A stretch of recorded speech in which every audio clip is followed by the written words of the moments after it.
Vamos a continuar con el tema que hemos empezado a la primera hora de la mañana. Hemos leído en el libro de Daniel, capítulo 8, 11, que nos habla que el cuerno pequeño, ¿qué iba a hacer el cuerno pequeño? Quitar de la vista de la cristiandad, ¿qué cosa? ¿Qué iba a quitar? El santuario celestial, iba a quitar de la vista de la cristiandad el santuario celestial, el servicio diario, y se iba a engrandecer contra el príncipe de los ejércitos, que es Cristo como nuestro sumo sacerdote. Cristo como nuestro sumo sacerdote. Hemos leído también Segunda de Tesalonicenses, y volveremos a leer Segunda de Tesalonicenses, capítulo número 2, verso 3 y 4. Nadie os engañe en ninguna manera, porque no vendrá sin que antes venga la apostasía y se manifieste el hombre de pecado, el hijo de perdición, el cual se opone y se levanta contra todo lo que se llama Dios o es objeto de culto, tanto que se sienta en el templo de Dios como Dios, haciéndose pasar por Dios. El apóstol Pablo veía en sus días, vamos a decir así, el apóstol Pablo estaba viendo en sus días, Segunda de Tesalonicenses capítulo 2, vamos a poner el verso 3 y 4. ¿Dónde veía el apóstol Pablo que estaba empezando a desarrollarse el cuerno pequeño? En ese pueblo que Cristo había dejado, les había llamado para que evangelicen al mundo. ¿Ya? Vamos a leer en el libro Conflicto de los Siglos, página 53, párrafo número 1. El apóstol Pablo, en su segunda carta a los tesalonicenses, predijo la gran apostasía que había de resultar en el establecimiento del poder papal. Declaró que ese día de Cristo, ese día no puede venir sin que primero venga la apostasía. Y se ha revelado el hombre de pecado, el hijo de perdición, el cual se opone a Dios y se ensalza sobre todo lo que se llama Dios, o que es objeto de culto, de modo que se siente en el templo de Dios, ostentando que Él es Dios. Y además el apóstol advierte a sus hermanos que el misterio de iniquidad ya está obrando. Ya en aquella época veía él que se introducían en la iglesia errores que prepararían el camino para el desarrollo del papado. ¿Dónde vio el apóstol Pablo que se estaban introduciendo errores que se iba a fomentar, a favorecer el desarrollo del papado? En la iglesia primitiva. Aquí estamos con la iglesia primitiva. Y el apóstol Pablo escribe Segunda de Tesalonicenses por vuelta del año 51. Entonces, para el año 51, ¿qué vio el apóstol? Que en esa iglesia que Cristo había dejado organizada, se estaba introduciendo, esa iglesia estaba entrando en apostasía. ¿Y de dónde saca el apóstol Pablo Segunda de Tesalonicenses? De Daniel capítulo 8, 9 y 11. Porque ahí está hablando qué era lo que iba a hacer el cuerno pequeño. Echar por tierra el santuario, quitar de la vista de la cristiandad el servicio diario y levantarse contra el príncipe de los ejércitos, que es Cristo. Cuando Cristo se fue de esta tierra, el 25 del mes segundo del año 31, Él fue ¿para qué? Para empezar el servicio diario celestial. Vamos a dar lectura a Hechos de los Apóstoles, página 32, párrafo 1. La ascensión de Cristo al cielo fue la señal de que sus seguidores iban a recibir la bendición prometida. La ascensión, 25 del mes segundo del año 31. Dice, habían de esperarla antes de empezar a hacer su obra. Cuando Cristo entró por los portales celestiales, fue entronizado en medio de la adoración de los ángeles. Tan pronto como esta ceremonia hubo terminado, el Espíritu Santo descendió sobre los discípulos en abundantes raudales, y Cristo fue de veras glorificado con la misma gloria que había tenido con el Padre desde toda la eternidad. El derramamiento pentecostal era la comunicación del cielo de que el Redentor había iniciado su ministerio celestial, y de acuerdo con la promesa había enviado el Espíritu Santo del cielo a sus seguidores, como prueba de que como sacerdote y rey había recibido toda autoridad en el cielo y en la tierra, y era ungido sobre su pueblo. ¿Cuándo pasó eso? 5 del mes tercero del año 31. Por vuelta del año 51, ¿qué vio el apóstol Pablo en esa iglesia? Que estaba ya obrando el misterio de iniquidad. Y como estaba anunciado por Daniel 8:9, donde habla del cuerno pequeño, y en el 11 están las acciones del cuerno pequeño, la cristiandad perdió de vista ¿qué cosa? Que en el cielo existía un santuario verdadero, que este es el templo de Dios. Templo de Dios. ¿Qué es? Este es Apocalipsis, capítulo, vamos a decir así, Hebreos capítulo 8. Hebreos capítulo 8, el verso 2. Un templo que fue levantado por el Señor y no por mano humana. A ese templo Cristo entró para empezar su ministerio sacerdotal, para trabajar como ¿qué? Como sacerdote, para empezar el servicio diario. ¿En qué departamento? En el lugar santo. Y en este tiempo en que Cristo iba a estar en el lugar santo, de esta iglesia que Cristo organizó, les llamó, iba a surgir el cuerno pequeño, que iba a quitar de la vista de la cristiandad, ¿qué cosa? El santuario, el templo de Dios en el cielo, como dice en Daniel 8:11, o como dice también Segunda de Tesalonicenses capítulo 2, verso 3 y 4. ¿Cómo quitó de la vista de la cristiandad el cuerno pequeño? Agarrando el sistema de culto que los judíos habían establecido, el sistema de la sinagoga, mientras ellos estaban ¿dónde? En el cautiverio babilónico. Ese sistema de culto agarró el cuerno pequeño ¿para qué? Para retomar el santuario terrenal bajo la forma de la sinagoga. ¿Qué dijo el Señor Jesús de este sistema de culto que Él había establecido? Una vez más, vamos a anotar Mateo capítulo 23, 38 y Mateo capítulo 24, versos 1 y 2.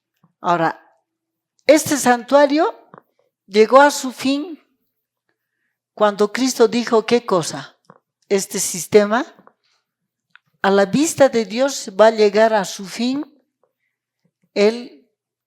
cuando Cristo diga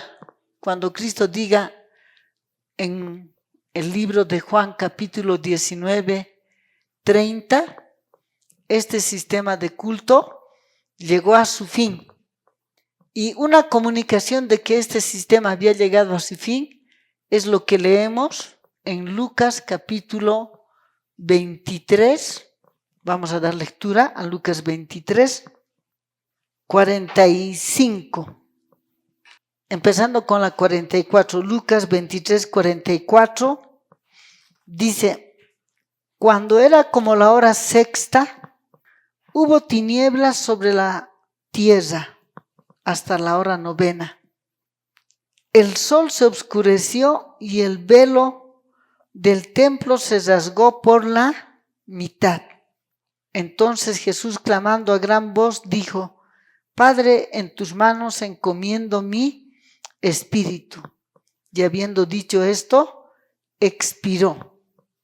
En el comentario bíblico 7a, en la página 228, columna 1, párrafo número 2, dice: la mano del sacerdote no fue la que rasgó de arriba abajo el hermoso velo que dividía el lugar santo del Santísimo. Fue la mano de Dios. Cuando Cristo exclamó: consumado es, el vigilante santo que había sido huésped invisible en el festín de Belsasar, dictaminó que la nación judía era una nación excomulgada. La misma mano que trazó sobre la pared los caracteres que registraron la condenación de Belsasar y el fin del reino de Babilonia, fue la que rasgó el velo del templo de arriba abajo, abriendo un camino nuevo y viviente para todos los encumbrados, humildes, pobres, judíos y gentiles. Desde ese momento la gente podría ir a Dios sin sacerdote y sin gobernante. Sin sacerdote y sin gobernante. Y hemos leído en el libro Deseado de todas las gentes, 573, párrafo 2. Hasta ahí había llamado al templo casa de su padre, pero ahora al salir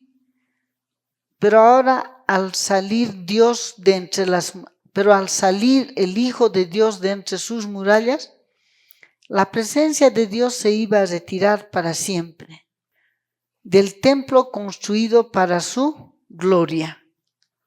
Desde entonces sus ceremonias no tendrían significado, sus ritos serían una mofa. Cuando Cristo salió por última vez del templo, ¿qué pasó? El templo dejó de ser ¿qué cosa? Templo de Dios. Pasó a ser como cualquier otra casa.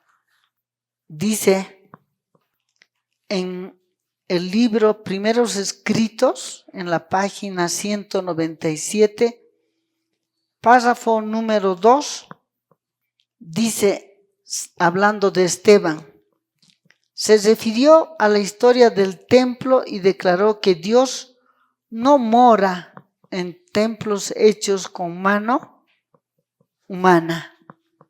Los judíos adoraban al templo y se llenaban de mayor indignación por cualquier cosa dicha contra aquel edificio que se hubiese sido pronunciado contra Dios. Entonces, ese templo, ¿qué pasó a ser? Cuando Cristo se retiró de ese templo pasó a ser como cualquier otra casa. Ya no tenía más validez. Hemos leído Lucas capítulo 23, 44 al 46. ¿Quién rompió este velo? La mano del Espíritu Santo. Fue el que rompió este velo. Y al romperse ese velo, este templo, ¿qué pasó a ser? Dejó de ser casa de Dios y pasó a ser como cualquier casa. Muy bien. Entonces, esto prácticamente, ¿qué fue? Todo esto va a llegar a su fin. Pero ese templo siguió de pie ¿hasta dónde? Este templo siguió de pie ¿hasta dónde? Hasta que en el año 70, año 70, Conflicto de los Siglos, página 465, párrafo 0, fue destruido dando cumplimiento ¿a qué? A Mateo 24, 1 y 2. No quedará piedra sobre piedra que no sea derribada. Tuvo su cumplimiento con eso. Ahora, cuando Cristo se fue de este planeta Tierra, el 25 del mes segundo del año 31, y 10 días después empezó su ministerio sacerdotal, empezó a funcionar ¿qué cosa? El santuario. Vamos a decir, empezó a funcionar no porque antes no estaba funcionando, sino que empezó ¿qué cosa? El ministerio sacerdotal celestial de Cristo. ¿Por qué? Hasta antes de que diga Cristo, Juan 19, 30, no estaba terminado de preparar ¿qué cosa? Los medios que tenían que habilitarle a Cristo para que pueda empezar su ministerio.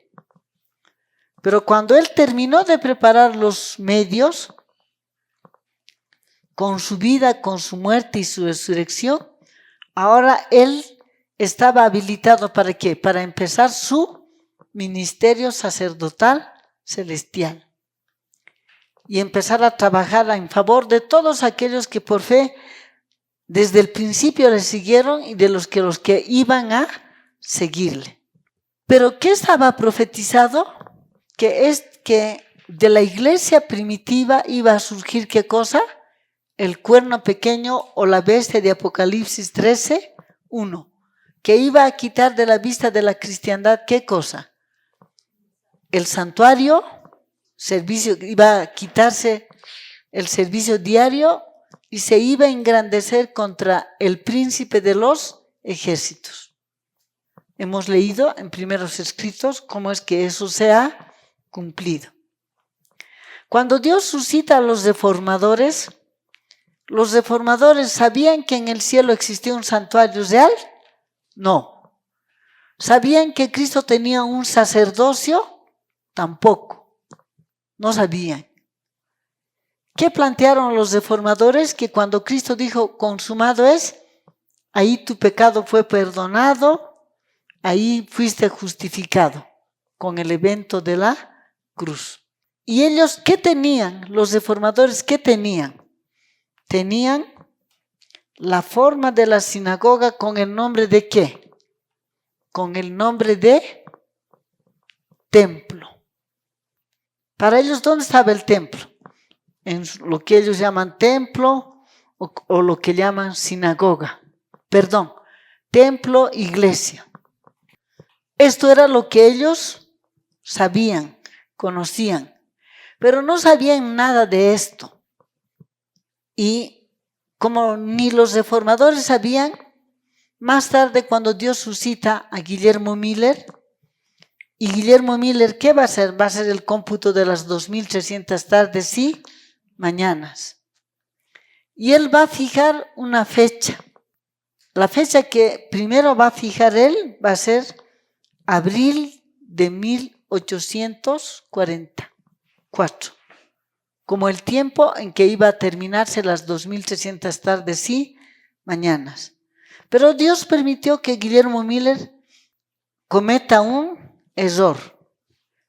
¿Un error en cuanto a qué? En cuanto a la salida del decreto para restaurar a Jerusalén. Él pensó que ese decreto había salido en abril del año 457. ¿Cuándo tendría que terminarse? En otro abril.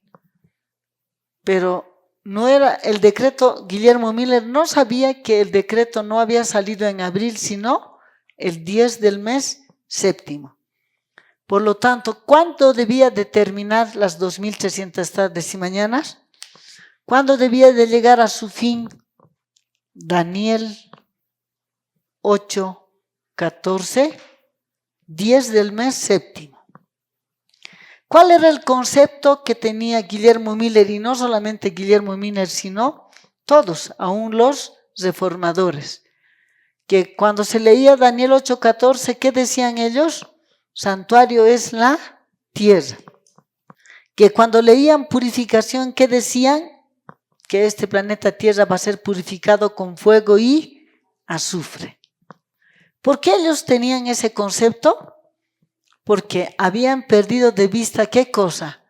El ministerio, el cuerno pequeño que había hecho, había quitado de la vista de la cristiandad el ministerio sacerdotal celestial de Cristo. Entonces ellos no sabían que Cristo tenía su ministerio y que ese ministerio estaba dividido en ¿cuántos servicios? Servicio diario y cuando llegue su tiempo, día de juicio. Cuando llegue su tiempo, día de juicio. Ahora, es importante entender lo siguiente. Este concepto que manejaba Guillermo Miller, y no solamente Guillermo Miller, sino desde antes, era un concepto, ¿cómo es? Este es error. Es un error. Pero es importante también entender que Guillermo Miller no solamente manejaba Daniel 8:14, sino también Apocalipsis capítulo 14:7. Vamos a leer en el libro Conflicto de los Siglos, en la página 401. El párrafo número 1 dice: los que proclamaron esta amonestación dieron el debido mensaje a su debido tiempo. Pero así como los primitivos discípulos declararan se ha cumplido el tiempo y se ha acercado el reino de Dios fundándose en la profecía de Daniel, sin darse cuenta de que la muerte del Mesías estaba anunciado en el mismo pasaje bíblico, así también Miller y sus colaboradores predicaron el mensaje fundado en Daniel 8:14 y Apocalipsis 14:7. Sin echar de ver que el capítulo 14 de Apocalipsis encerraba aún otros mensajes que debían ser también proclamados antes del advenimiento del Señor. Como los discípulos se equivocaron en cuanto al reino que debía establecerse al fin de las 70 semanas, así también los adventistas se equivocaron en cuanto al acontecimiento que debía producirse al fin de los 2300 días. ¿Qué se equivocó Guillermo Miller? ¿En cuanto a qué? Al acontecimiento. Para Guillermo Miller, y no solamente para Guillermo Miller, sino desde antes, la palabra purificación, ¿cómo se manejaba? Como sinónimo de fuego y azufre y destrucción. Santuario que era tierra. Pero ahora Dios, ¿qué quiere? Que aprendamos lo que es, ¿qué cosa? De Daniel capítulo 8:14, y hemos dicho que Guillermo Miller predicaba también, ¿qué cosa? Apocalipsis, vamos a anotar aquí, Apocalipsis capítulo 14:7. Él decía, Apocalipsis 14, la palabra juicio. Para él, juicio era sinónimo de destrucción. Sinónimo de destrucción. ¿Destrucción con qué? Con fuego y azufre. Pero ahora, ¿qué quiere Dios? Que manejemos lo correcto. Santuario es el santuario celestial, un edificio que está ¿dónde? En el cielo. Apocalipsis capítulo 11:19. Apocalipsis 11:19. La palabra purificación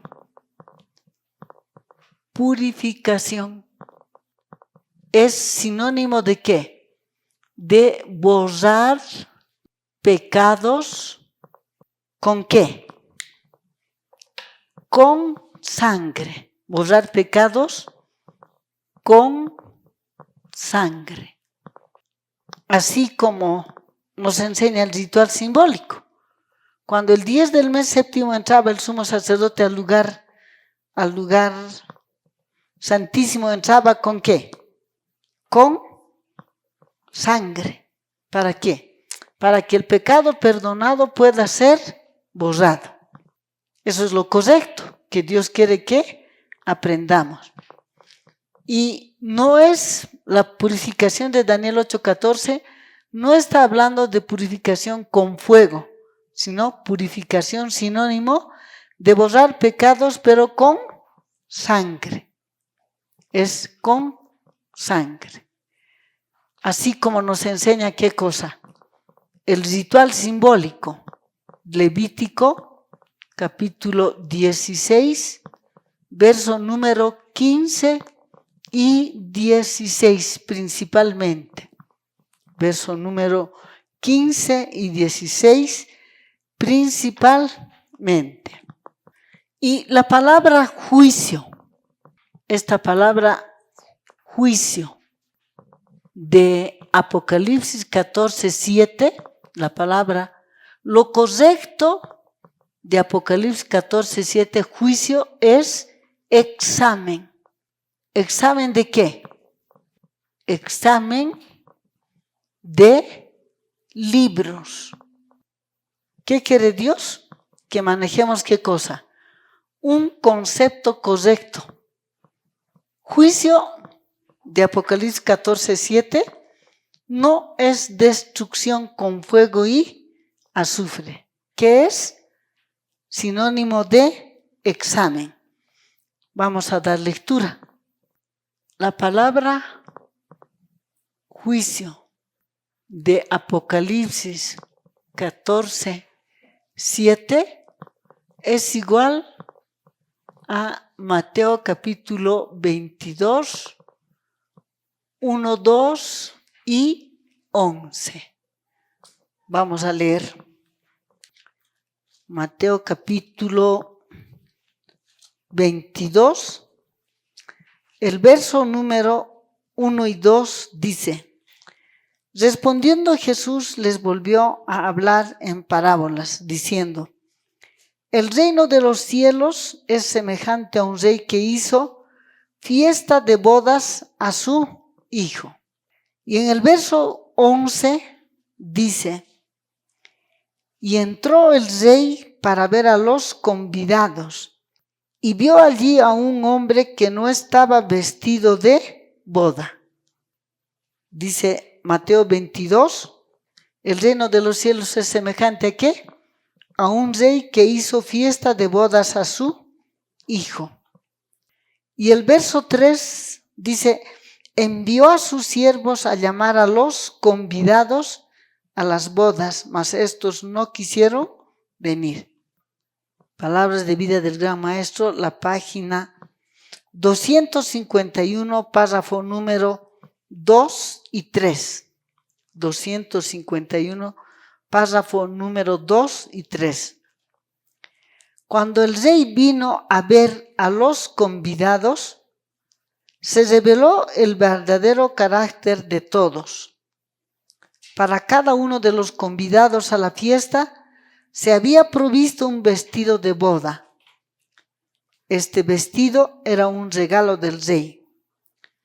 Al usarlo, los convidados demostraban su respeto por el dador de la fiesta. Pero un hombre estaba aún vestido con sus ropas comunes. Había rehusado hacer la preparación requerida por el rey. Desdeñó usar el manto provisto para él a gran costo. El examen que de los convidados a la fiesta hace el rey representa una obra de juicio. Nosotros leemos en Mateo 22:11. Leemos en Mateo 22:11 la palabra: entró el rey para ver. Este ver es sinónimo de ¿qué? Examen. Examen. La palabra juicio de Apocalipsis 14, ¿qué es? Lo correcto es examen. Primero, ¿qué tiene que haber? Primero tiene que haber examen. Tiene que haber primero, ¿qué cosa? Examen. Si ha habido el examen, número 2, va a haber ¿qué cosa? Purificación. Sinónimo de borrar pecados. ¿Qué pecados? Pecados perdonados. Pero esto no lo sabía ¿quién? Ni Lutero, ni Guillermo Miller. No lo sabían. Pero ahora, ¿Dios qué quiere? ¿Dios qué nos está llamando? ¿Para qué nos está llamando? Para restaurar el santuario celestial y el ministerio sacerdotal celestial de Cristo.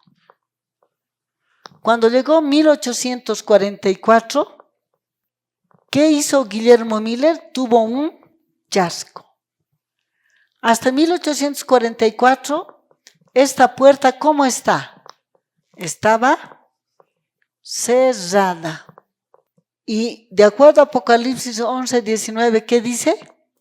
Y el templo de Dios fue abierto en el cielo. ¿Y qué se vio en ese templo? La ley. Pero también hemos aprendido ayer que que está sentado en el trono, ¿qué hizo? De acuerdo a Daniel capítulo 7, 9, su trono y él fueron trasladados ¿a dónde? Del lugar santo ¿a qué? Al lugar santísimo. Al lugar santísimo. Ahora, ¿dónde está el ministerio sacerdotal celestial de Cristo? Ya no está más en el lugar santo. ¿Dónde está? Está en el lugar santísimo. Y Cristo que estaba aquí,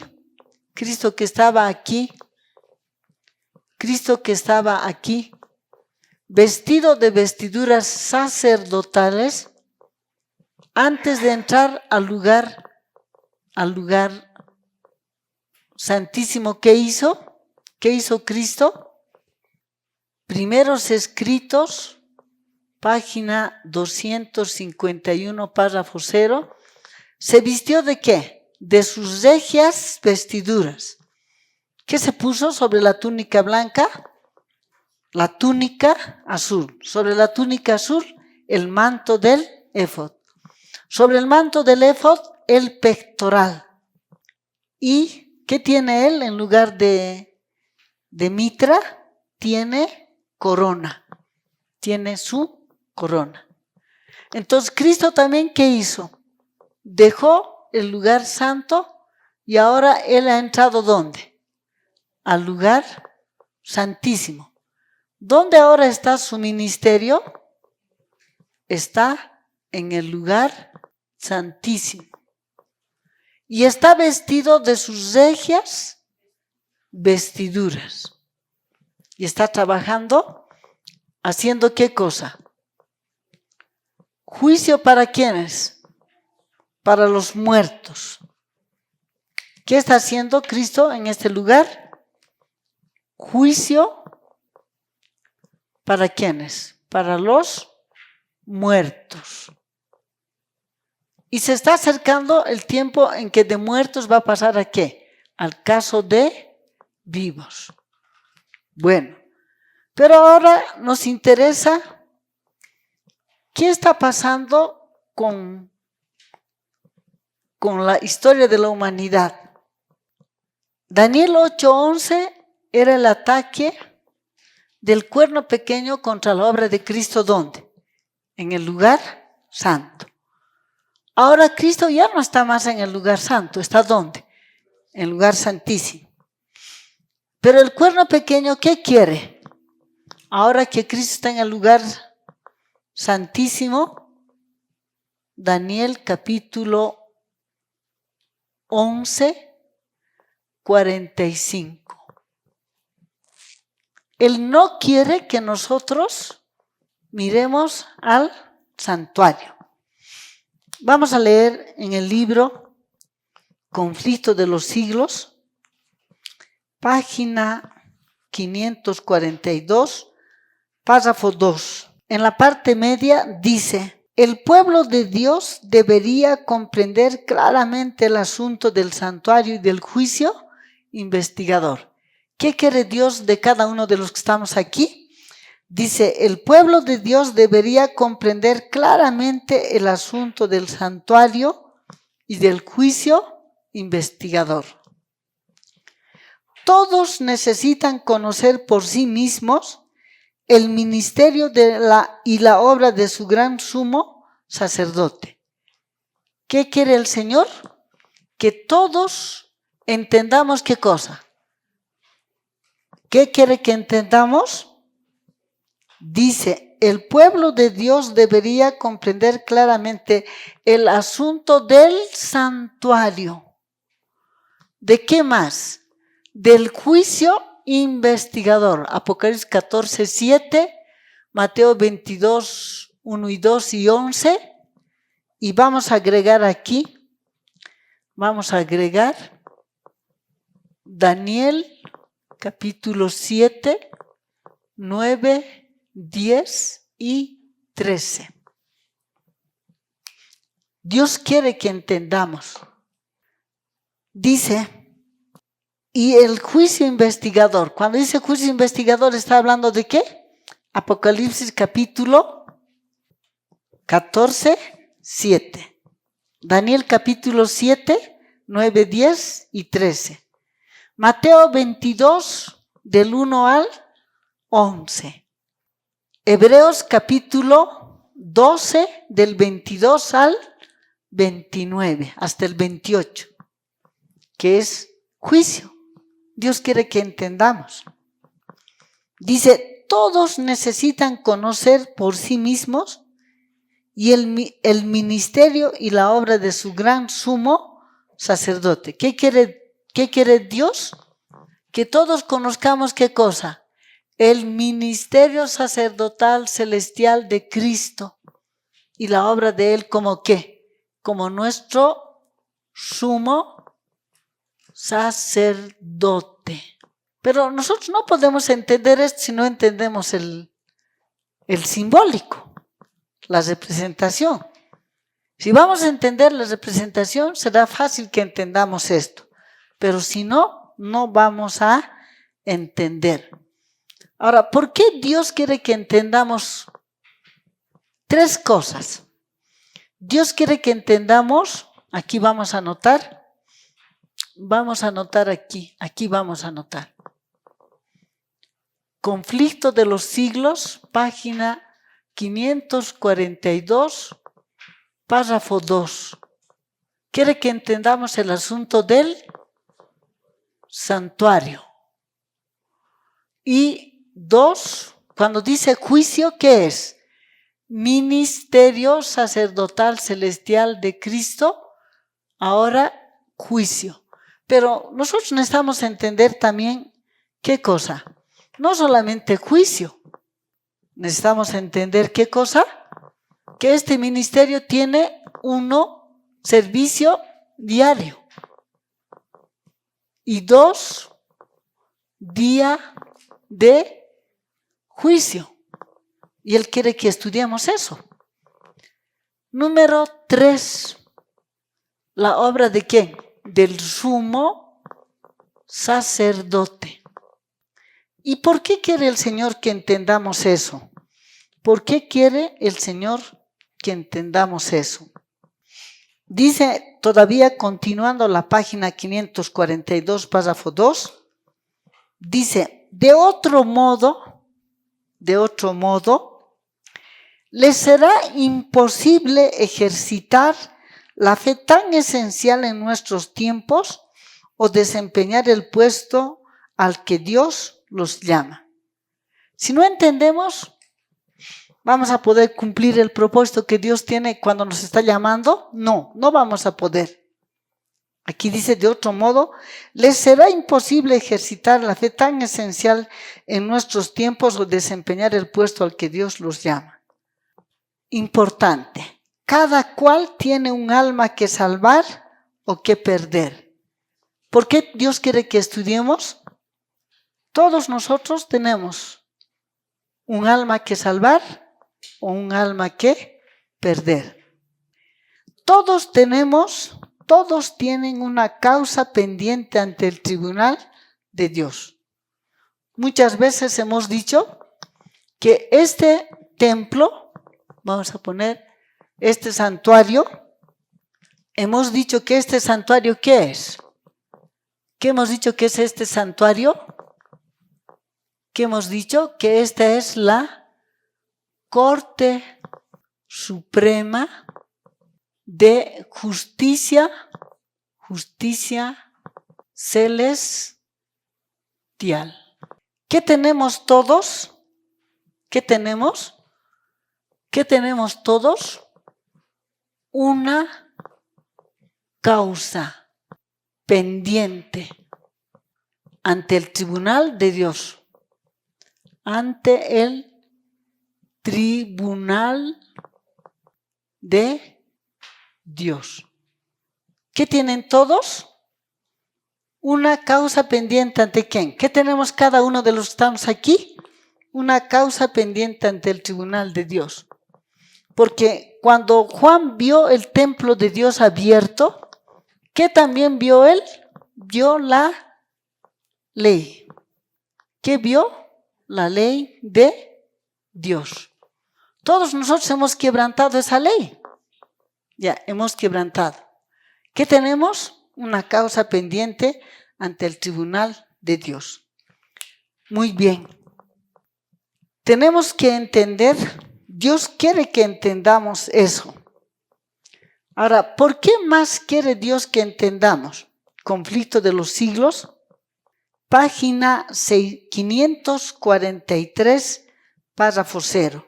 Conflicto de los siglos, página 543, párrafo 0. El santuario en el cielo es el centro mismo de la obra de Cristo en favor de los hombres. Concierne a toda alma que vive. Nos revela el plan de la redención y nos conduce hasta el fin mismo del tiempo y anuncia el triunfo final de la lucha entre la justicia y el pecado. ¿Qué es el santuario en el cielo? Es el centro mismo de la obra de Cristo en favor de ¿quién? De tu persona, si aceptas ¿qué cosa? Que tienes una causa pendiente ante el tribunal de Dios. Que tu caso no se va a tratar en ningún otro lado de este planeta Tierra, sino solamente ¿dónde? En el santuario celestial. Vamos a decir así, yendo aquí, este israelita, ¿cuántos lugares de culto tenía? Este israelita tenía un solo lugar de culto, un solo centro donde él va a ser aceptado, perdonado. Patriarcas y Profetas, la página 324, párrafo 2. El israelita no tenía muchos lugares de culto. ¿Cuántos lugares de culto tenía el israelita? Un solo lugar, donde él recibía ¿qué cosa? Aceptación, perdón y bautismo del Espíritu Santo como promesa. Aunque el bautismo del Espíritu Santo nunca fue promesa, siempre fue realidad. Siempre ha sido una realidad. ¿Qué era este santuario terrenal? Un modelo tomado del original que está en el cielo. Este es el original. Entonces, ¿cuántos lugares de aceptación tenemos? Uno, no hay más. En este planeta Tierra, ningún lugar de este planeta Tierra es el lugar donde vamos a ser aceptados, perdonados y de donde vamos a recibir el bautismo del Espíritu Santo. No hay. Por eso Dios quiere que estudiemos por nosotros mismos, que entendamos esa obra. Esto es importante entender. Cuando Guillermo Miller y sus colaboradores, bueno, ya después, el problema es que que Guillermo Miller ya no va a recibir más. Dice en este libro, Conflicto de los Siglos, en la página 476, el párrafo 1. El asunto del santuario fue la clave que aclaró el misterio del desengaño de 1844. Reveló todo un sistema de verdades que formaban un conjunto armonioso y demostraban que la mano de Dios había dirigido el gran movimiento adventista. Y al poner de manifiesto la situación y la obra de su pueblo, le indicaba cuál era su deber de allí en adelante. Como los discípulos de Jesús, después de la noche terrible de angustia y desengaño, se gozaron viendo al Señor, así también se regocijaron ahora los que habían esperado con fe su segunda venida. Habían esperado que vendría en gloria para recompensar a sus siervos. Como sus esperanzas fuesen chasqueadas, perdieron de vista a Jesús, y como María al lado del sepulcro exclamaron: se han llevado a mi Señor y no sé dónde lo han puesto. Entonces, en el lugar santísimo, contemplaron otra vez a su compasivo sumo sacerdote, que debía aparecer pronto como su rey y libertador. La luz del santuario iluminaba lo pasado, lo presente y lo porvenir. ¿Qué dice? La luz del santuario, ¿qué hizo? A los que después del chasco le encontraron a Cristo en el lugar santísimo, dice, la luz del santuario iluminaba lo pasado, lo presente y lo porvenir. ¿Lo pasado qué es? Lo pasado es evangelio en símbolos, es el atrio. Y es la obra de Cristo aquí en la tierra. Lo presente, servicio diario. Que hasta 1844 ese servicio diario, ¿dónde estaba? Estaba en el lugar santo. Pero que ahora ese servicio fue trasladado ¿a dónde? Al lugar santísimo. Y en este lugar, simultáneamente, ¿qué se está haciendo? Dos servicios. En este lugar, simultáneamente se están haciendo ¿qué cosa? Aquí, simultáneamente se está haciendo ¿qué cosa? Servicio diario ¿para quiénes? Servicio diario para los que están vivos. Conflicto de los siglos, página 483, párrafo 0. ¿Y qué? Juicio ¿para quiénes? Para los que ya han sido llamados a descansar, para los muertos. Conflicto de los siglos, página 536, último párrafo. Vamos a leer. Pero antes de leer la página 536, dice, la luz del santuario iluminaba lo pasado. Obra de Cristo aquí en la tierra. Lo presente, servicio diario. Y lo porvenir, juicio. Empezó el juicio con los muertos y debe terminar con los vivos. Supieron que Dios les había guiado por su providencia infalible. Muy bien. Hemos dicho que vamos a leer Conflicto de los siglos, página 536. Dice el párrafo número 4. A medida que los libros de memoria se van abriendo en el juicio, las vidas de todos los que hayan creído en Jesús pasan ante Dios para ser examinadas por Él. Empezando con los que vivieron los primeros en la tierra, nuestro abogado presenta los casos de cada generación sucesiva. ¿Con quiénes ha empezado? Con los que vivieron los primeros en la tierra. los que vivieron los primeros en la tierra, ¿cómo están? Muertos. Y termina con los vivos. Ese juicio que empezó va a terminar con los vivos. Y ahora que Cristo está en este lugar santísimo, que está haciendo la última obra en favor de todos aquellos que tienen derecho a que esta obra se haga. ¿Qué dice Daniel 8:11? Hablando del cuerno pequeño, como mencionado, rey del norte. ¿Qué dice? Ahora él no es que no va a atacar al santuario celestial, no es que no va a atacar al ministerio sacerdotal celestial de Cristo. Él va a atacar a ese ministerio sacerdotal celestial de Cristo. Vamos a leer en el libro El Evangelismo. En la página 161, el párrafo 1 dice: la correcta comprensión del ministerio del santuario celestial es el fundamento de nuestra fe. Dice, la correcta comprensión del ministerio del santuario celestial es el fundamento de nuestra fe.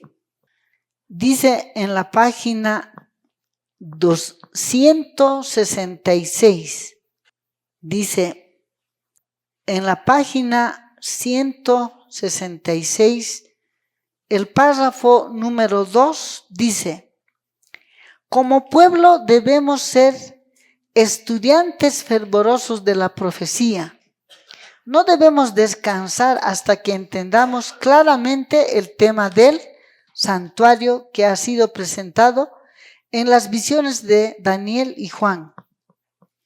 Este asunto arroja gran luz sobre nuestra posición y nuestra obra actual, y nos da una prueba irrefutable de que Dios nos ha dirigido en nuestra experiencia pasada. Explica nuestro chasco de 1844, mostrándonos que el santuario que había de ser purificado no era la tierra como lo habíamos supuesto, sino que Cristo entró entonces en el lugar santísimo del santuario celestial y allí está realizando la obra final de su misión sacerdotal en cumplimiento de las palabras del ángel comunicadas al profeta Daniel: hasta 2300 días de tarde y mañana y el santuario será purificado. En la misma página 166 del libro del Evangelismo, el párrafo 3 dice: nuestra fe con referencia al mensaje del primero, segundo y tercer ángeles era correcta. Los grandes hitos por los cuales hemos pasado son inconmovibles, aun cuando las huestes del infierno intenten derribarlos de sus fundamentos y triunfar sobre el pensamiento que ha tenido éxito, no alcanzar su objetivo de estos pilares de verdad. En la página 167, del libro El Evangelismo, dice: durante más de medio siglo, los diferentes puntos de la verdad presente se han objetado, han sido materia de oposición y se han presentado como verdades nuevas teorías que no eran verdades, y el Espíritu de Dios reveló su error.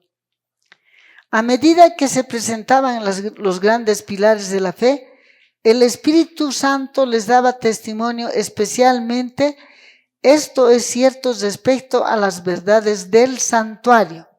Muy repetidamente el Espíritu Santo ha respaldado de una manera notable la predicación de esta doctrina.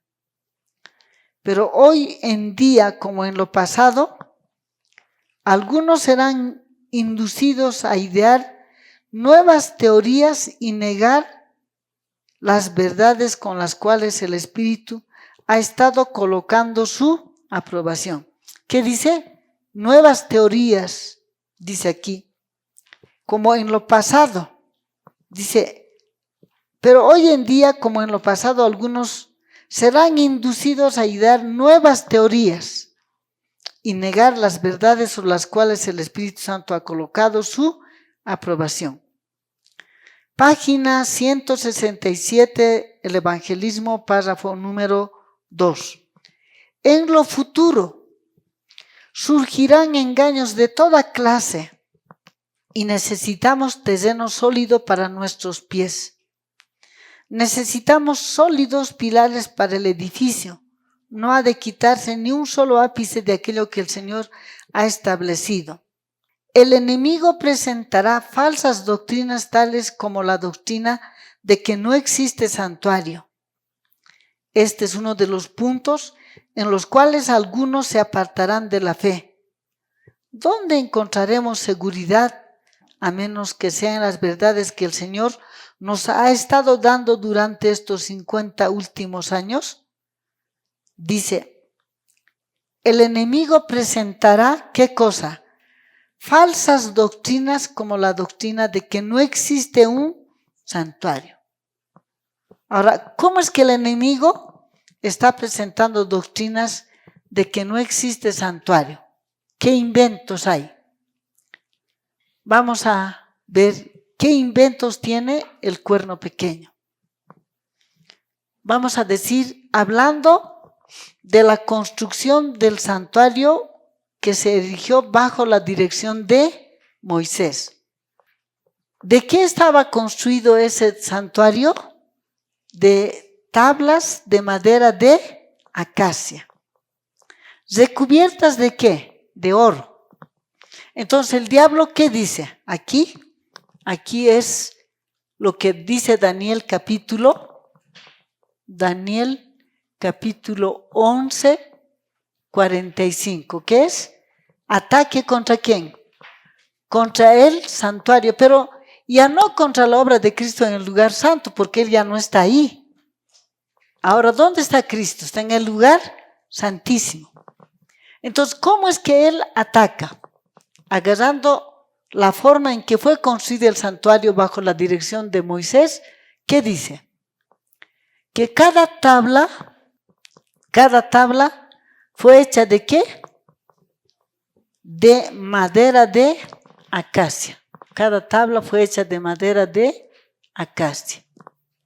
¿Qué le ordenó Dios a Moisés? Que los recubra ¿de qué? De oro. Entonces, ¿qué dice el diablo mediante sus agentes? Que este oro representa ¿qué? La divinidad.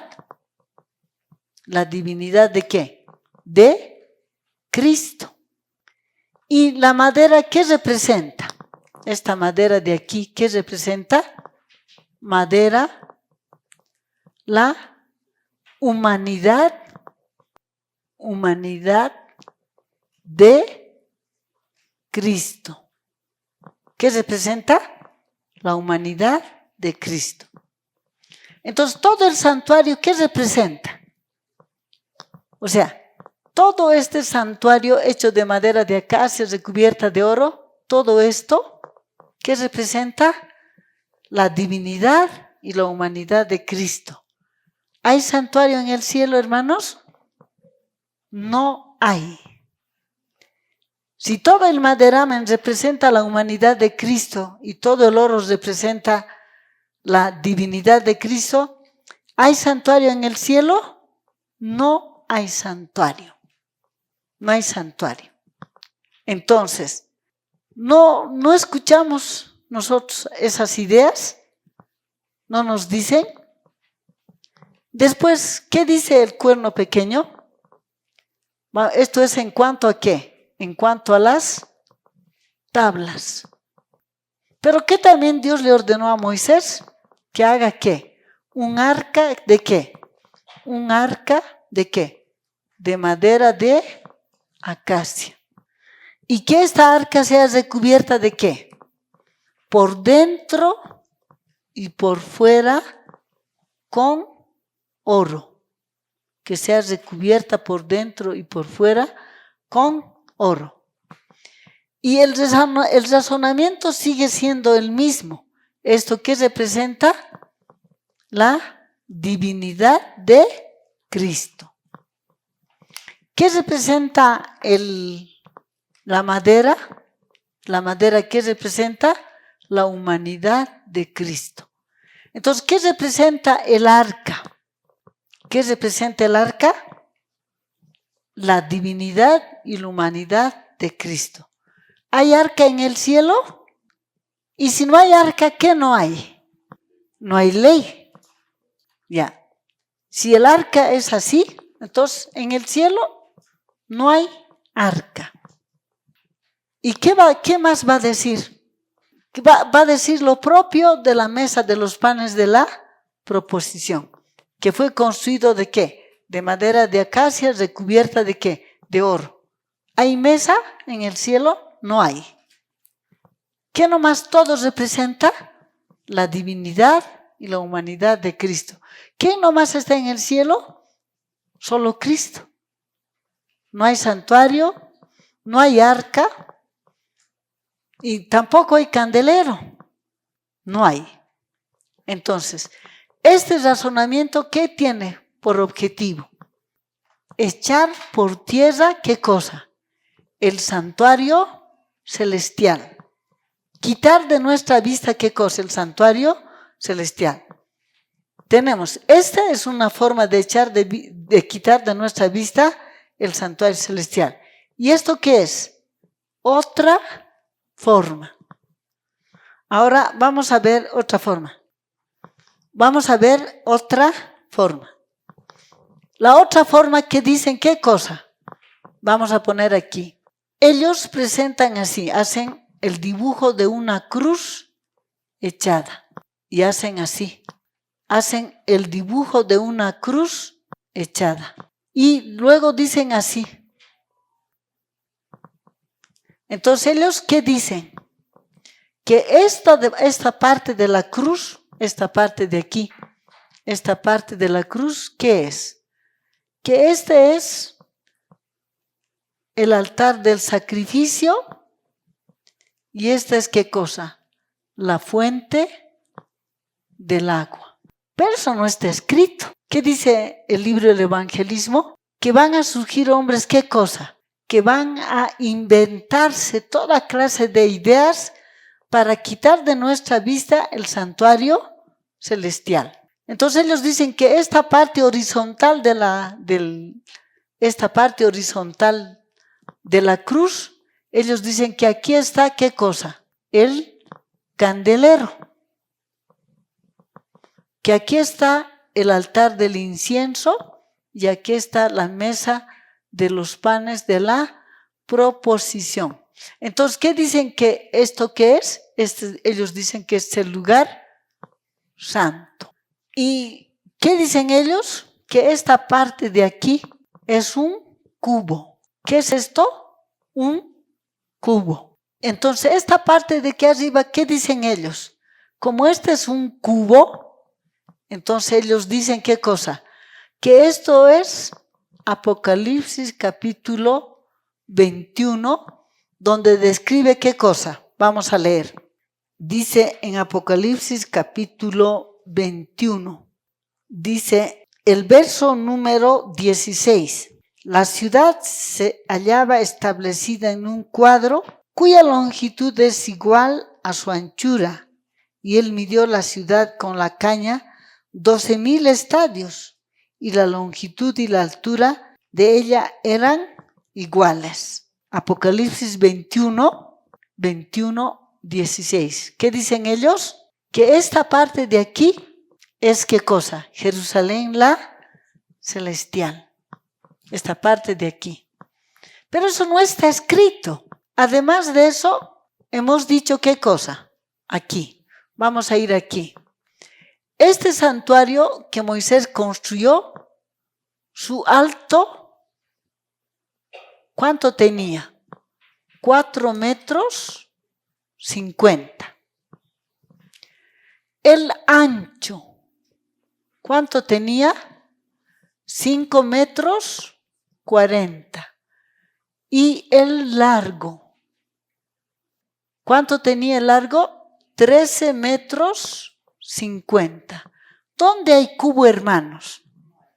No hay cubo por ningún lado. No hay cubo por ningún lado. Ahora, hemos aprendido también ¿qué cosa? Que la madera que Dios escogió para que se haga este santuario era madera de acacia. ¿Por qué Dios escogió la madera de acacia? Patriarcas y Profetas, una vez más, vamos a leer Patriarcas y Profetas, la página 358, párrafo 2. La madera que se empleó en el edificio y en sus muebles era de acacia, la menos susceptible al deterioro de todas las que había en el Sinaí. ¿Por qué Dios ordenó que se haga la madera de acacia? Porque era una madera que no se apolillaba. Por eso Dios ordenó que se utilice madera de acacia. No porque la madera represente ¿qué cosa? La humanidad de Cristo. Pero como el cuerno pequeño quiere quitar de nuestra vista la existencia del santuario, ¿qué dice? La madera de acacia representa ¿qué? La humanidad de Cristo. El oro representa la divinidad, pero no hay un escrito está. No hay un escrito está. Cruz echada, cubo. Si analizamos las medidas, no hay cubo. El templo que construyó Salomón, ¿era cubo? Tampoco. Sus medidas igual. Su alto era, creo que es el alto, 13 metros 50. El largo, 27 metros. ¿Y el ancho cuánto era? El ancho, bueno, no me recuerdo, pero de ningún lado hay ¿qué cosa? No hay cubo. Entonces, ¿qué tenemos que aprender? Que todo esto es un razonamiento, son ideas para quitar de nuestra vista ¿qué cosa? El santuario. Ahora, los muebles que estaban en el lugar santo nunca estaban en línea horizontal, porque la mesa está al lado del norte, el candelero al lado del sur, frente a la mesa está el candelero y más atrás está ¿qué cosa? ¿Hay línea horizontal? No hay. De ninguna manera hay línea horizontal. Ni el lugar santísimo era cubo. ¿Por qué? Si vamos a medir, bueno, no está en la Biblia, no está especificado cuántos metros había de aquí a aquí. Pero por mucho que digamos, supongamos que sea 450 también, no hay cubo por ningún lado. No hay cubo. Entonces, eso tiene un solo objetivo. ¿Cuál es el objetivo? Quitar de nuestra vista el santuario celestial. Ahora, los que manejan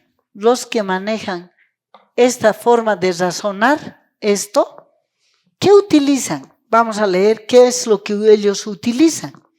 Juan capítulo 2, los versos 19, 20 y 21. Respondió Jesús y les dijo, destruid este templo y en 3 días lo levantaré. Dijeron luego los judíos, en 46 años fue edificado el templo y tú en 3 días lo levantarás. Mas él hablaba del templo de su cuerpo. Cristo como hombre, ¿qué era? Templo del Espíritu Santo. Cuando él dice, destruid este templo que en 3 días los edificaré, cuando él dice, destruid este templo, estaba hablando de él como hombre. Y cuando él dice, destruid, está hablando de su muerte. Y cuando él dice, en 3 días los edificaré, está hablando de su resurrección. Eso está explicado en el libro Deseado de todas las gentes. Si ustedes van a leer, van a encontrar ahí. Entonces, pero Cristo no dijo, la pregunta que debemos formularnos es, ¿Cristo dijo yo soy el templo terrenal o yo soy el templo celestial? No dijo. Cuando Cristo dijo, destruid este templo, hablando de él como hombre, los judíos, ¿qué pensaron? Se fueron al literal, al edificio. Pero Cristo no estaba hablando del edificio. Estaba hablando de que de él como hombre. Ya. Es importante que podamos entender eso. Ahora, ¿qué otra manera más? O sea, dice en el libro del Evangelismo, en la página 167, párrafo número 2, que se van a idear toda clase de teorías, de manera que anulen ¿qué cosa? El santuario celestial, de manera que anulen el santuario celestial. Muy bien. Vamos a decir una forma más sofisticada de quitar de nuestra vista el santuario celestial. Esta es otra forma de atacar al ministerio sacerdotal celestial de Cristo. Cuando los hombres hablan del Cristo humano, pecaminoso, y cuando ellos dicen que nosotros, ellos ¿qué dicen? Cristo humano pecaminoso más el Espíritu Santo, igual que obtuvo él victoria sobre el pecado. ¿Cómo tú puedes obtener victoria sobre el pecado? Vamos a poner aquí, digamos así, Mary humana pecaminosa, ¿más qué? Más el Espíritu Santo, igual que cosa, victoria sobre el pecado, igual aprobada en el juicio. ¿Qué no hay aquí, hermanos? Es un ataque frontal. Este es un ataque frontal ¿a qué? Al trabajo de Cristo como sacerdote. Es un ataque contra el Evangelio, porque aquí ¿qué no hay, hermanos? Aquí no hay ofrenda. Aquí, en este razonamiento, 1. Aquí no hay, ¿qué cosa? Ofrenda. 2. No hay sacrificio. Si Cristo es humano pecaminoso, pensemos el 14 del mes primero. ¿Por qué Cristo murió? ¿Por qué Cristo murió el 14 del mes primero? Si Él era humano pecaminoso, Él murió no por ti. Murió por su propio pecado. Si murió por su propio pecado, ¿tienes esperanza de salvarte? No tienes esperanza de salvarte. No hay ni la más remota posibilidad de salvarte. Si Cristo fue humano pecaminoso, el 16 del mes primero resucitó, no resucitó, porque la tumba, ¿qué va a hacer? Va a retener todo lo que tiene pecado. Cuando Cristo venga por segunda vez, el ser humano que no aceptó la amonestación del testigo fiel, por lo tanto, no congregó al santuario celestial, no tuvo mediador nunca. Cuando Cristo venga por segunda vez, si está en la tumba, no va a salir, porque está pecado. No fue declarado sin mancha de pecado para siempre en la persona de Cristo. Por lo tanto, es humano pecaminoso, puro humano pecaminoso. Por lo tanto, no va a tener parte en la resurrección de los justos. Si Cristo fuera humano pecaminoso, Él no ha resucitado. Y como dice el apóstol Pablo en 1 de Corintios, vamos a leer 1 de Corintios, en el capítulo número 15, dice el verso 12. Pero si se predica que Cristo resucitó de los muertos, ¿cómo dicen algunos entre vosotros que no hay resurrección de muertos? Verso 13. Porque si no hay resurrección de muertos, tampoco Cristo resucitó. 14. Y si Cristo no resucitó, vana es entonces nuestra predicación, vana también es nuestra fe. 15. Y si somos hallados falsos testigos de Dios, porque hemos testificado de Dios que Él resucitó a Cristo, al cual no resucitó en verdad si los muertos no resucitan. 16. Porque si los muertos no resucitan, tampoco Cristo resucitó. Y si Cristo no resucitó, nuestra fe es vana. Aún estáis en vuestros pecados. 18. Entonces también los que durmieron en Cristo perecieron. 19. Si en esta vida solamente esperamos en Cristo, somos los más dignos de conmiseración de todos los hombres. ¿Somos dignos de qué? De lástima. Porque nuestra esperanza, ¿qué es? Que Cristo resucitó, ¿para qué? Para que podamos tener tal sumo sacerdote. Entonces, si Él no ha resucitado, ¿qué no hay? No hay santuario y no hay sacerdocio. No hay. ¿Qué es? Es un ataque frontal contra la obra de Cristo aquí en la tierra, la obra de Cristo en el cielo. No hay hermano santuario. No hay sacerdocio y vana es nuestra, como dice el 1 Corintios 15, 19. Si en esta vida solamente esperamos en Cristo, somos los más dignos de conmiseración de todos los hombres.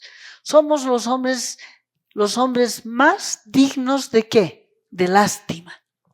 Porque estamos esperando en vano. Pero ¿qué dice el apóstol Pablo? 1 Corintios 15, 20. Mas ahora Cristo ha resucitado de los muertos, primicia de los que durmieron es hecho. ¿Qué dijo el apóstol Pedro de la resurrección de Cristo? Vamos a leer. ¿Qué dijo él? Hechos 2, 24. Al cual Dios levantó sueltos los dolores de la muerte, por cuanto era imposible que fuese retenido por ella. ¿Por qué la tumba no les detuvo a Cristo? Porque en Él mismo no tenía pecado, no había pecado. Entonces, aquí, esta es otra forma de ¿qué? De atacar ¿qué cosa? El ministerio sacerdotal celestial de Cristo y el santuario. Y también atacar ¿qué cosa? Al evangelio. Se ataca todo. Entonces, todas así, ¿no? El diablo está trabajando arduamente ¿para qué? Para que nosotros no hagamos lo que dice el conflicto de los siglos, página 542. El pueblo de Dios debería entender por sí mismo ¿qué cosa? El tema del santuario, del juicio investigador, del trabajo de Cristo como su sumo sacerdote. Porque si no entendemos, no vamos a poder ejercitar la fe cuando llegue la hora en que seamos probados, para ver si realmente creemos en lo que está escrito en la palabra de Dios. Entonces, hermanos, es importante que entendamos ¿qué cosa? Que ahora el ataque del cuerno pequeño es ¿contra qué? Contra la obra de Cristo en el lugar santísimo. ¿Qué dice conflicto de los siglos 543, párrafo 0? El santuario en el cielo es el centro mismo de la obra de Cristo en favor de los hombres. Nos revela el plan de la redención. Y para que nosotros no pongamos otra cosa, no solamente nos habla de la importancia de la obra de Cristo en el cielo. 543, párrafo 1 del conflicto de los siglos, dice: la intercesión de Cristo por el hombre en el santuario celestial es tan esencial para el plan de la salvación como lo fue su muerte en la cruz. Dice, es tan esencial la obra de Cristo aquí en la tierra, en el cielo, es tan importante para el plan de la salvación como lo fue su muerte en la cruz. Preguntamos, hermanos, si Cristo fue humano pecaminoso, el 14 del mes primero, ¿por qué Él murió? Él murió por su propio pecado. Y el 16 no resucitó. Por lo tanto, ¿qué no hay? No hay ministerio sacerdotal celestial, no hay santuario. Ahora, hemos leído ayer y vamos a releer de nuevo, 2 de Corintios 5, 19. Dice que Dios estaba en Cristo reconciliando al mundo. Vamos a lo que el sumo sacerdote hacía después de salir en el atrio. ¿Qué hacía traer? Levítico 16, 24. Los dos carneros. Un carnero para él y otro carnero ¿para quién? Para el pueblo. Muy bien. Les pregunto, hermanos, para que nosotros podamos ser reconciliados con Dios, ¿cuál es el requisito esencial? ¿Qué demanda 1 de Pedro 1, 15, 16? ¿Cuál es el requisito esencial para que podamos ser reconciliados con Dios? Ser sin mancha de pecado. ¿Qué dice 2 de Corintios 5, 19? Que Dios estaba ¿en quién? En Cristo reconciliando al mundo. Pero si Cristo es humano pecaminoso, ¿qué esperanza tienes de ser reconciliado con Dios? ¿Hay alguna esperanza? No hay. Entonces, si digamos el Señor te llama a descansar, no has sido reconciliado con Dios y has muerto ¿en qué? En puro pecado. Cuando Cristo venga por segunda vez, ¿saldrás de la tumba? No, no vas a salir de la tumba, porque no fuiste reconciliado con Dios. Y si crees que Cristo es humano pecaminoso y llegas con vida hasta la segunda venida de Cristo, se cumplirá en tu persona 1 de Corintios 15, 51 al 53. No se va a cumplir. ¿Cómo qué te vas a quedar? Como estiércol sobre la faz de la tierra. Te vas a quedar como estiércol sobre la faz de la tierra. Entonces necesitamos entender, Dios quiere que nosotros entendamos. Dios quiere que entendamos cómo mismo era Cristo. Dios quiere que entendamos cómo somos nosotros. Quiere que entendamos el trabajo de Cristo en el cielo y quiere que entendamos el trabajo, la importancia de tener ¿qué cosa? El santuario, porque es allí donde en nuestro caso se va a ventilar. Allí está el juez y allí está el abogado. Allí está el mediador, el que va a hablar a nuestro favor. Pero Cristo es nuestro sumo sacerdote, a diferencia de los sacerdotes terrenales. ¿Cuál era la diferencia? Ayer hemos considerado. ¿Qué eran los sacerdotes terrenales? Humanos, pecaminosos. ¿Qué necesitaban? Sustituto en la vida, garante y sustituto en la muerte, y ellos mismos necesitaban el trabajo de un mediador. Pero ¿y qué hacían? Levítico 4, el verso 3, Levítico 16, el verso 3, ¿qué dice? Que ellos tenían que llevar ¿qué cosa? Su animal que le corresponde, un becerro. para que su pecado pueda ser perdonado, para que su pecado perdonado pueda ser expiado. Entonces, si Cristo fue humano pecaminoso, no, la Biblia no dice que Él en ningún momento se le ve a Cristo llevando ¿qué cosa? U oveja, o cabra, o macho cabrío. No se le ve. ¿Cómo es que Él va a llevar algo que era símbolo de Él mismo? ¿Qué era considerado, sea que sea carnero, cordero, macho cabrío, oveja o cabra o tórtolas o palomas? Eran considerados víctimas inocentes. ¿Qué era Cristo? Víctima inocente. ¿Qué hemos leído?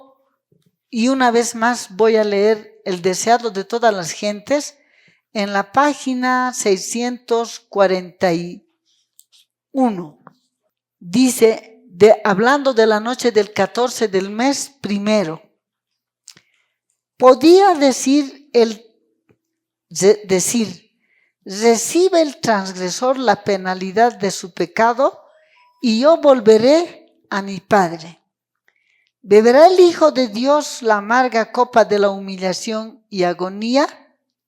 ¿Sufrirá el inocente las consecuencias de la maldición del pecado para salvar a los culpables? ¿Aquí qué está diciendo? Sufrirá el inocente las consecuencias de la maldición del pecado para salvar a los culpables. ¿Qué era Cristo? Inocente. Siendo inocente, ¿qué fue? Fue contado como pecador. Murió tu muerte segunda, mi muerte segunda. Gracias a Dios que Él era inocente.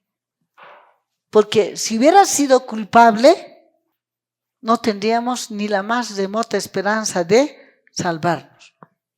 Muy bien. Seguramente, como dice en el libro del Evangelismo, en la página 167, van a surgir seguramente todavía qué cosas más, pero ¿qué decía en el libro del Evangelismo? Necesitamos tener sólido fundamento para nuestros pies.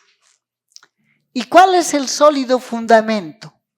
El sólido fundamento es que cuando Dios le ordenó a Moisés que construya un santuario, ¿qué le mostró Dios a Moisés?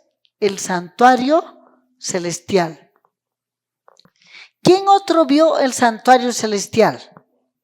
Vamos a leer el Salmo número 11, el verso 4. Dice, Jehová está en su santo templo, el rey David. Jehová tiene en el cielo su trono. Sus ojos ven, sus párpados examinan a los hijos de los hombres. ¿Quién otro vio el santuario celestial? Vamos a leer Isaías capítulo 6, el verso 1. En el año que murió el rey Usías, yo vi al Señor sentado sobre un trono alto y sublime, y sus faldas llenaban el templo. ¿Qué vio Isaías? A Dios sentado en su trono. ¿Y el trono dónde estaba? En el templo. ¿A quién más Dios le mostró ese templo? A Esteban. Vamos a leer Hechos de los Apóstoles, capítulo número 7, 55 y 56. Pero Esteban, lleno del Espíritu Santo, puestos los ojos en el cielo, vio la gloria de Dios y a Jesús que estaba a la diestra de Dios, y dijo, he aquí veo los cielos abiertos y al Hijo del Hombre que está a la diestra de Dios. ¿Qué estaba viendo Esteban?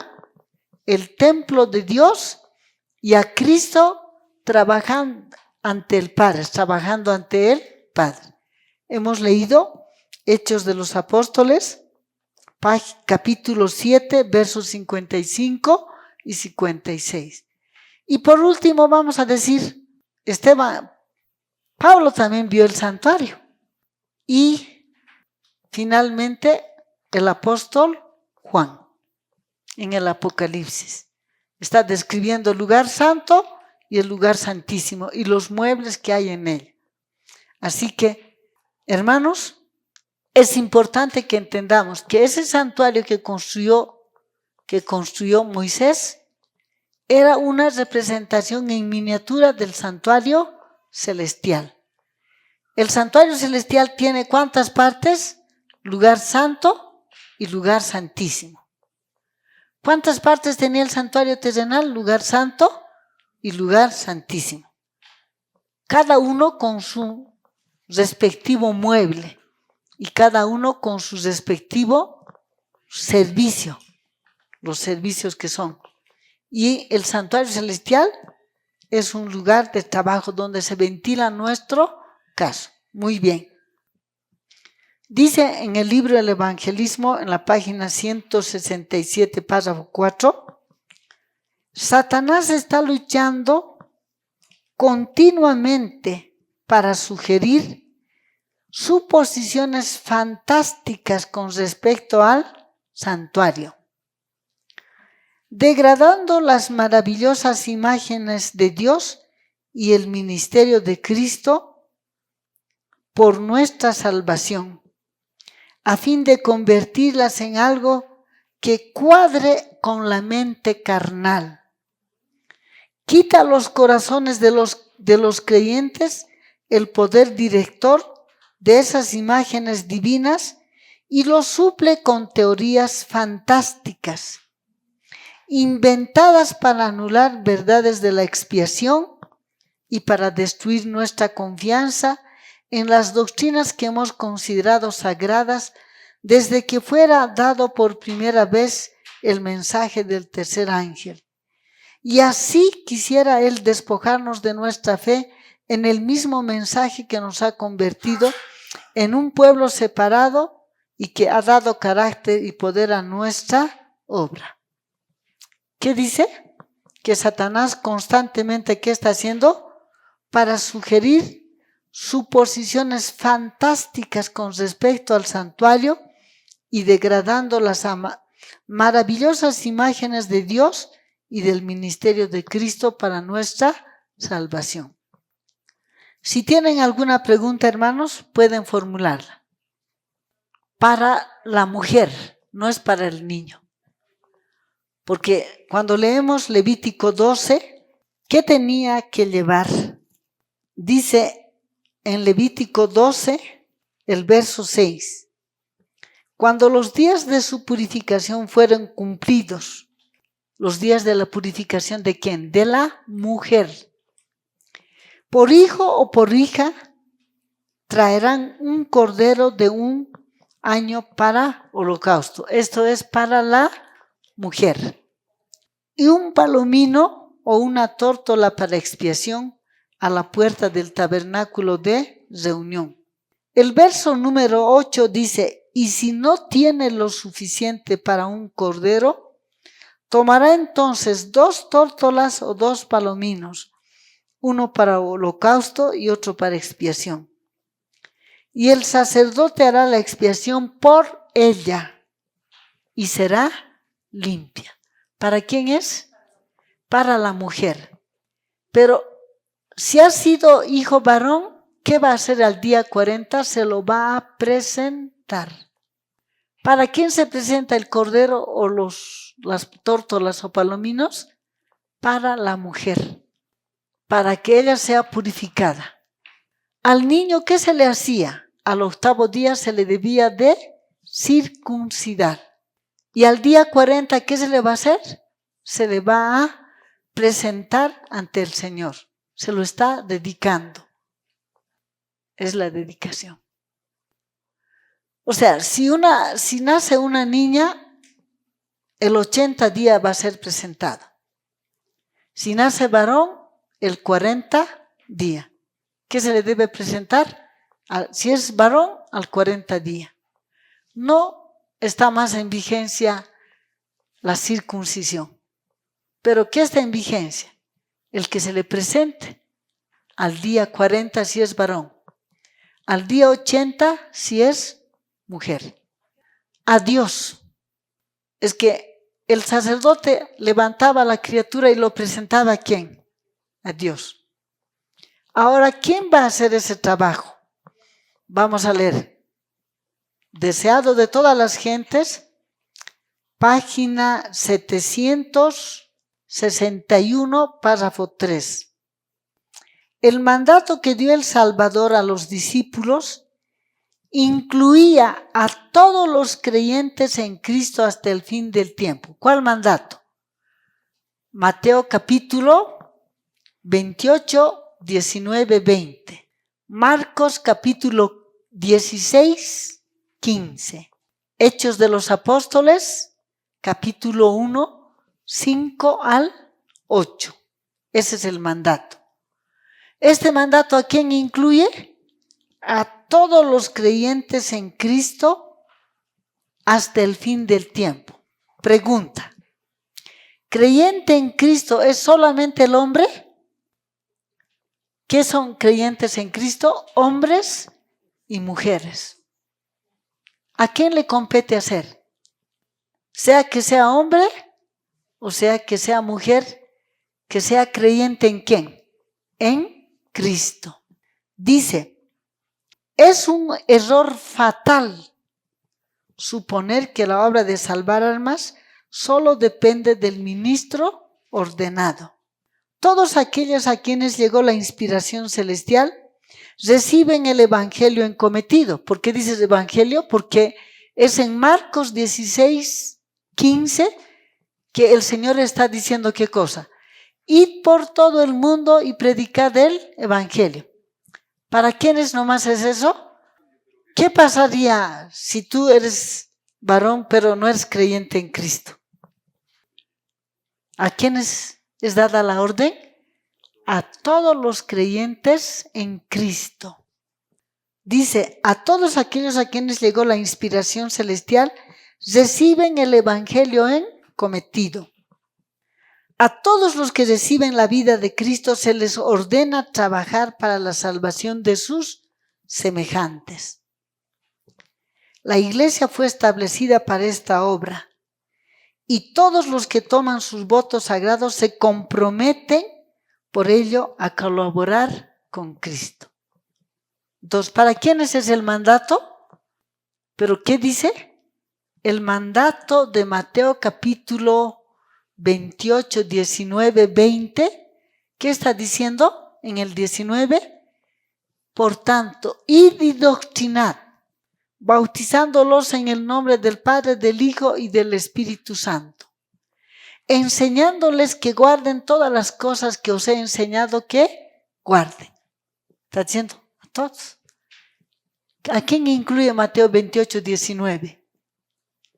A todo creyente en Cristo, ¿hasta cuándo? Hasta el fin del tiempo. Dice en la página 432 del libro Deseado de todas las gentes. Cuando los fariseos le preguntaron a Cristo acerca de si eran Cristo, ¿qué les dijo? Vos conoceréis la verdad y la verdad os hará libres. ¿Qué le dijeron ellos? Nosotros tenemos a un padre que es Abraham y tú no, tú eres hijo de fornicación. En la página 432, párrafo 1, dice: los fariseos se habían declarado a sí mismos hijos de Abraham. Jesús les dijo que solamente haciendo las obras de Abraham podían justificar esta pretensión. Los verdaderos hijos de Abraham vivirían como él una vida de obediencia a Dios. No procurarían matar a aquel que hablaba la verdad que le había sido dada por Dios. Al conspirar contra Cristo, los rabinos no estaban haciendo las obras de Abraham. La simple descendencia de Abraham no tenía ningún valor. Sin una relación espiritual con él, la cual se hubiera manifestado poseyendo el mismo espíritu, y haciendo las mismas obras, ellos no eran sus hijos. Así se proclaman, ¿qué cosa? Hijos de Abraham. Párrafo 3. Este principio se aplica con igual propiedad a una cuestión que ha agitado por mucho tiempo al mundo cristiano: la cuestión de la sucesión apostólica. La descendencia de Abraham no se probaba por el nombre y el linaje, sino por la semejanza de carácter. La sucesión apostólica tampoco descansa en la transmisión de la autoridad eclesiástica. Dice, la sucesión apostólica tampoco descansa en ¿qué? Cuando una organización quiere ordenarle a un hombre, ¿qué hace? Le imponen las manos. Entonces ya eres pastor, ya eres esto, ¿no? Pero aquí dice, la sucesión apostólica tampoco descansa en la transmisión de la autoridad eclesiástica, que te pongan las manos. Dice, sino en la relación espiritual, una vida movida por el espíritu de los apóstoles, 1. 2. El creer y enseñar las verdades que ellos enseñaron. Esta es la verdadera evidencia de la sucesión apostólica. Es lo que constituye a los hombres sucesores de los primeros maestros del Evangelio. ¿Qué nos constituye en seguidores de los apóstoles? 1. Una vida movida por el Espíritu que les movía ¿a quiénes? A los apóstoles. 2. Creer lo que los apóstoles creían. 3. Enseñar lo que los apóstoles enseñaban. Esta es la verdadera evidencia de la sucesión apostólica. Es lo que constituye a los hombres sucesores de los primeros maestros del Evangelio. Muy bien. ¿Tienen alguna otra pregunta, hermanos? Es que hemos dicho que una forma de quitar de nuestra vista el santuario y el sacerdocio, ¿qué es? Los hombres, ¿qué hacen? Hacen el dibujo de una cruz echada. La parte larga de la cruz dicen que es el atrio. Aquí está, ¿qué cosa? El altar de sacrificio, la fuente del agua. La parte horizontal, ¿qué dice? Aquí está el candelero. Entre el candelero y la mesa de los panes está el altar del incienso y aquí está la mesa. ¿Qué es? Este es el lugar santo, pero eso no está escrito. Ya. ¿Qué dice el evangelismo? Ideas fantásticas. Después, ¿qué dicen? Que esta parte de la cruz, ellos lo presentan como un cubo. ¿Y qué dicen? Que esto es Apocalipsis 21, 16. Un cubo. Entonces, para ellos, ¿qué es esto? El lugar santísimo. ¿Y el lugar santísimo qué es? Jerusalén la celestial. ¿Que tiene qué cosa? Su alto, su ancho, su largo, la misma medida. Es un cubo. Pero la Biblia no enseña que el santuario haya sido un cubo. Esto es quitar de nuestra vista el santuario celestial. Es quitar de nuestra vista el santuario celestial.